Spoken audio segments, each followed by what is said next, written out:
This is Matt for Into Boxing. Delighted to be joined by Eddie Hearn once again. Now we've got that little mishap out of the way with Charlie Parsons. He's had a nightmare, hasn't he? Let's be honest. You're working for Parsons, I think, as well. Absolutely not, mate. No, I've don't work for him, definitely not. Wayne, good atmosphere. They've all turned out for Joe Cordina today. It's going to be rocking tomorrow night in that arena. Great night in Cardiff. What are we expecting? I'd say this is a brilliant fight, and I know obviously it's my job to sell fights, but watch them both on the scales, realise how good they are, realise this is a genuine world title opportunity for a Brit, a Welsh kid. Great atmosphere. Tune in tomorrow night under Zone. It's going to be an amazing fight, and I'm nervous for Joe. I'm excited for Joe. Agawa looks in unbelievable nick. So does Joe, but this is a really tough fight. Yeah, I'm going to comment on that. Both of them came in terrific condition. The fight, your heart of hearts, how do you expect it to play out? A lot of people are thinking Joe will be able to get this fight won on points because with the pressure coming in. What your heart of hearts? What's your gut saying? I think when you start to analyse the fight, it's pretty obvious, isn't it, that it's a Joe Cordina outboxing Agawa, or Agawa walking him down and overpowering him, and he can really punch as well. But I've changed my mind a little bit in the fight, because I think listening to Joe, I think Joe realises he can't afford to be backed up the whole fight and pressured the whole fight. So I think he's going to stand and trade in spots as well, which is very dangerous. I actually think Joe Cordina can stop him. I don't know why, because Agawa's got a unbelievable chin as well, and Cordina's not supposed to be a massive puncher at 130, but I don't know. I just think he's a very sharp puncher.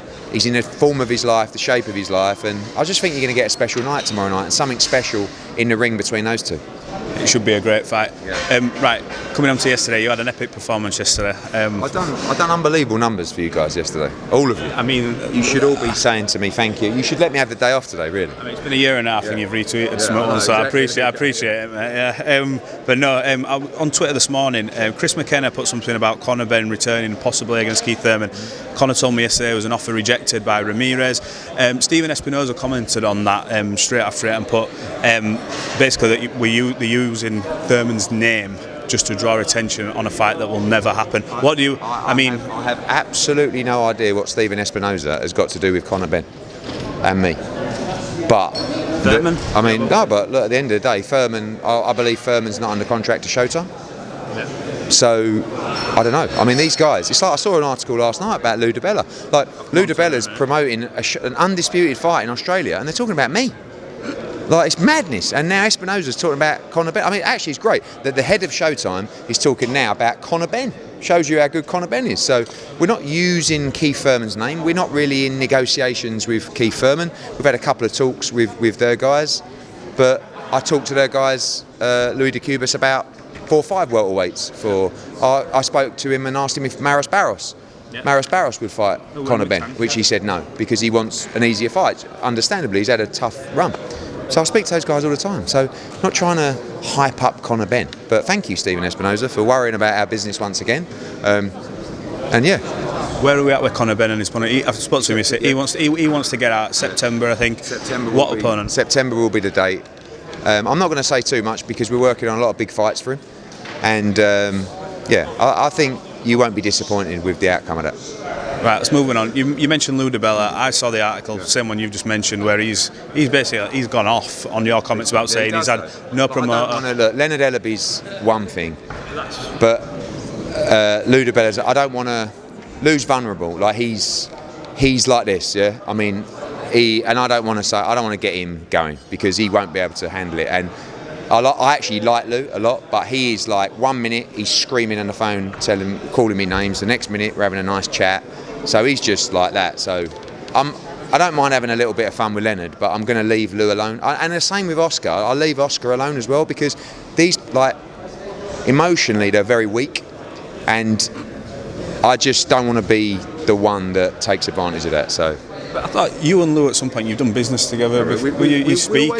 We always will do business together, but he hates me, and then he quite likes me, and then he hates me again. And all I said was, I don't feel that Devin Haney has had the same promotional support that he would have done if he was with us, in terms of, the visa for his dad and just different bits and pieces. He just went mad and said that I'm a narcissist. I had to look that up. Probably right. He's called you an arsehole and everything. Yeah, it's good. It's going well, actually. But there's a bit of a club in there about you. The club, you have to understand, the club has always been there. The club was in the UK. I didn't say it on your interview yesterday, but I said it in many other interviews, and I'll say it again. When I took over in the UK, Frank Warren, Ricky Hatton, Frank Maloney, Barry McGuigan, they all called a press conference and they said, we are working together as a united front, basically against Eddie Hearn. They all put their hands in the middle, right? And they went, oh, we're united, yeah. And then about a month later, no one talked to each other again because they couldn't stand each other anyway. This is exactly the same thing. You could imagine Leonard now messaging Lou, going, oh yeah, great article about Eddie Hearn. Let's fucking stick it to him. Yeah, let's keep it going. And Espinoza as well, just sitting there liking every negative tweet about me. It's unbelievable. But ask yourself this, why are you so bothered? Why? Because you're afraid, because you're vulnerable, and because you know how good I am, baby. And you know I ain't going nowhere. So this is why all these people, and I've got what I've got, which they haven't got, is longevity. Yeah. So, but again, like, look, I'm not. Louis like well out there. So, but Lou's done good. This event in Australia, I'm looking forward to watching it, and I don't mind giving these people props. Again, I think Leonard's done a good job with tanking those events. You know, I think, and Lou the same to go and pull this off in Australia. Props to him. But they're just fucking mentalists, to be honest. So you've got 2 shows coming up in July. I think Dereck Chisora has been talked about for. Adam Kawanaka has been the name that's been bandied about. I've heard other rumblings of other heavyweights. Any update on Dereck Chisora on who he could potentially be facing? We've agreed terms for Dereck Chisora's next fight, which we're contracting. They received the contract last night. Hopefully that gets signed today. We're looking. There is a possibility we announce Chisora's fight on air on Saturday. It's a great heavyweight fight. But we'll see if they sign a contract, because Konaki didn't want to sign a contract in the end. So he was one of the options that we had.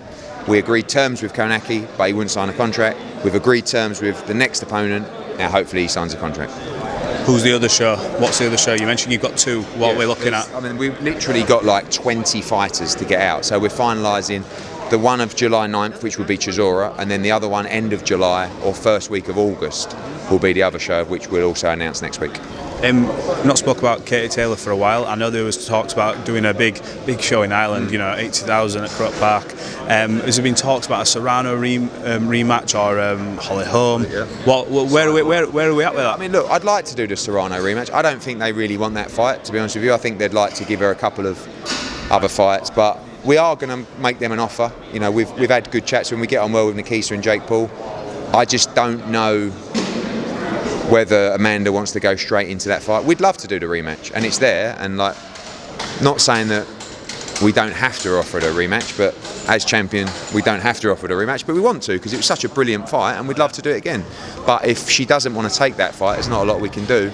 But let's see, we'll make him a really good offer, be more money than last time, and hopefully they want the challenge and they want another epic fight, so we'll see. You mentioned obviously in previous interviews, Anthony Joshua fight expected to get announced soon, so we won't talk about that particular fight. But what about the undercard? What's going to be the chief support? What sort of names we're looking at? Callum Smith's not been out for a while. We're looking at him. Callum Smith has just been ordered in a final eliminator against Border Leak. Yeah, and that's a fight we'll be looking to hold in Saudi there. Also, Filip Hrgovic against Zhang, the final eliminator fight that was supposed to be on a Canelo undercard. Maybe Lawrence Okoli as well, looking at a big fight in the cruiserweight division. So we're already gearing up for that undercard, and that will come with the official announcement. Hopefully we announce this fight next week, and the media tour is expected to take place on, I think, Monday or Tuesday of the following week. I think it's the 20th or 21st of June. Right. So yeah, we're getting there slowly. Those plans are in place. We just need to put pen on the final piece of paperwork, and we're good to go. Bit of a different one for me now. So, any other news? Is there anything else that you've not sort of disclosed? Really? We're all over it, but so many questions. Not really. What else can I tell you? Any talks? Any new potential signings coming on board? I know we've done the Javante Davis thing, but is there anyone else you're looking at bringing in? Yeah, there's a few. We've had a few approaches, but again, we're pretty maxed out on our dates and numbers. Yeah. Obviously, the next move for us is additional markets. We're trying to make a great fight for Australia in September, and that will be hopefully announced not next week but the week after, because I'm looking to go out and do a little tour around the Middle East and Australia to have our first press conference to announce that fight. So that's a very important market for us. You've seen the success of Haney Kambosos this weekend, and not just that fight, lots of other fight, No Limit guys doing a great job. and we're looking to come and enter that market as well. You're in so many different territories. Just while we're on this, is there any part of the world now you look at and go, it's so obscure to even think about holding an event there, but let's try. Do you look at the map and you go, look, we've covered everywhere, like you're everywhere? Is there a part of the world where you go, where could we put a show on that would be like take people by surprise? I think that you need to build the sport. It's not just about going in and popping in and doing an event. So there's a lot of countries, can be countries in the Middle East, can be India, Germany. I feel like is a bit of a sleeping giant. Back in the day there were some huge shows in Germany. Canada could be interesting as well. Mexico we're already in. Italy, Spain. There's loads of territories, and sometimes the sport grows from grassroots up, and sometimes it grows the other way. Like there's a lot of countries where participation and grassroots might be coming strong, but there's no stars. Like Italy's a good example where we haven't been able to, because there aren't any, emerge a world-class fighter. Spain has been different. You got Sandor Martin beat Mikey Garcia. Kiko Martinez won the world title. Sergio Martinez before him. I know he's from Argentina, but based in Spain as well. So. But you need that, you need that. And now you have Kambosos, you have Tim Tszyu, you've got Liam Paro, you've got Sky Nicholson, you've got Brock Jarvis, you've got Ebony Bridges, you've got that. And you can feel in Australia that momentum that's building in boxing, and we want to be there. And finally from me, you mentioned tomorrow, 5k run. I know you're doing this every other day, so what are the details, who's going, what's going on? The details are, as you can see, an unbelievable nick at the moment. But on a serious note, I did a 5k this morning. I just thought, what we should do? Because as we were running, there were so many people running around, and some of them knew who we were and sort of said, all right. And one guy who works for us, Alex Haynes, down there, he'd just done a 6 or 7k, and he was walking back to the hotel, but we'd started. And I said to him, come on, do our one. He was like, anyway, he went and done our one as well. And I thought, tomorrow in Cardiff, let's just invite everyone. Conor Benn's doing it. I think Darren Barker's doing it. Chris Lloyd. Yourself is welcome. Some of our other fighters, Felix Cash. It's not going to be a fast one, but we'll meet in Cardiff Park by the castle there at 9, and we'll do a little 5k. And we'll have, hopefully the weather's nice and we can feel good about ourselves, and we can get ready for a massive show tomorrow night. I'm not promising out, but we'll see what we can do. Eddie, thanks for talking to Into Boxing again, and we'll catch up again. Cheers.